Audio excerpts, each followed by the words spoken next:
کہ جو انسان کی پیاری چیزیں ہیں نا بعض اوقات جن سے وہ لگاؤ پیدا کر لیتا ہے، جن سے محبت اس کی بڑھ جاتی ہے، وہ چیزیں بھی غفلت پیدا کر دیتی ہیں۔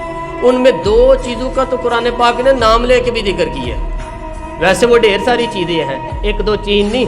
سیاست بھی بندے کو غافل کرتی ہے، دوستوں کی کثرت بھی بندے کو غافل کرتی ہے، کھیل تماشا بھی غافل کرتا ہے، پیسے زیادہ آنے لگ جائیں تو وہ بھی بندے کو غافل کرتے ہیں، تعریف کرنے والے زیادہ ہو جائیں تو وہ بھی غفلت میں مبتلا کر دیتے ہیں، بندہ کہیں کرسی پہ بیٹھ جائے تو پھر بھی ادھر ادھر دیکھنے کو تیار نہیں ہوتا، یہ ساری چیزیں غافل کرتی ہیں۔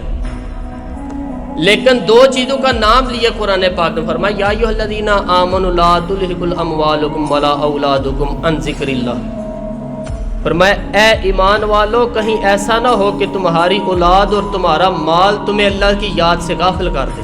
بیوی کو، اولاد کو ایک مقام پہ قرآن پاک نے دشمن بھی کہا ہے۔